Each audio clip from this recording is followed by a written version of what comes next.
আসসালামু আলাইকুম। I news বাংলার আন্তর্জাতিক সংবাদে স্বাগতম। আফগানিস্তানের তালেবান সরকারকে গত ৩ জুলাই আনুষ্ঠানিকভাবে স্বীকৃতি দিয়েছে রাশিয়া। ২০২১ সালে তালেবানের ক্ষমতা গ্রহণের পর এটাই প্রথম আন্তর্জাতিক স্বীকৃতি।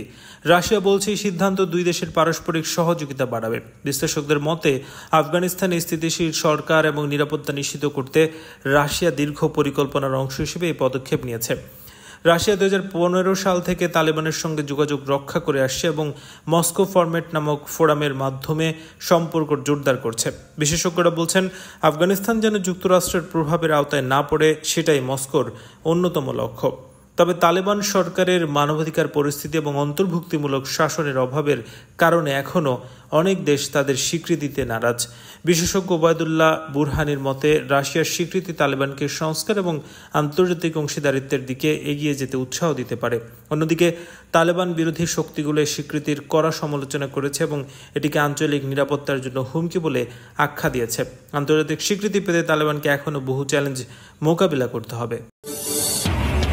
ভারত ও চীন সম্পর্ক স্বাভাবিক হওয়ার প্রক্রিয়া চলতে থাকলে তা দুদেশের পারস্পরিক সম্পর্ক উন্নত হবে বলে মন্তব্য করেছেন ভারতের পররাষ্ট্রমন্ত্রী এস জয়শঙ্কর।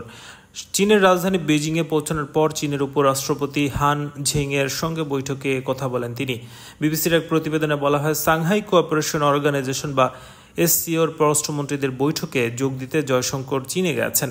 লাদাখের গালোয়ান উপত্যকায় ২০২০ সালে ভারতীয় এবং চীনা সেনাবাহিনীর মধ্যে সংঘর্ষের পর থেকে গত ৫ বছরেই প্রথমবার ভারতের পররাষ্ট্রমন্ত্রী চীন সফরে গেছেন। ভারতের পররাষ্ট্র মন্ত্রণালয় জানাচ্ছে, বৈঠকের শুরুতেই জয়শঙ্কর বলছেন, গত বছর অক্টোবরে কাজানে প্রধানমন্ত্রী মোদি এবং প্রেসিডেন্ট শি জিনপিং এর বৈঠকের পর থেকে আমাদের দ্বিপাক্ষিক সম্পর্কের ক্রমাগত উন্নতি হচ্ছে। আমি নিশ্চিত যে এই সফরকালে আমার বৈঠকগুলি সেই ইতিবাচক ধারা বজায় রাখবে। দুই দেশের মধ্যে প্রকৃত নিয়ন্ত্রণ রেখা বা লাইন অফ অ্যাকচুয়াল কন্ট্রোলের উপরে লাদাখ অঞ্চলে প্রায় ৫ বছর ধরে চলতে থাকা সামরিক উত্তেজনা প্রশমনে করতে ভারত আর চীন গত অক্টোবর মাসে একটি সমঝোতায় আসে।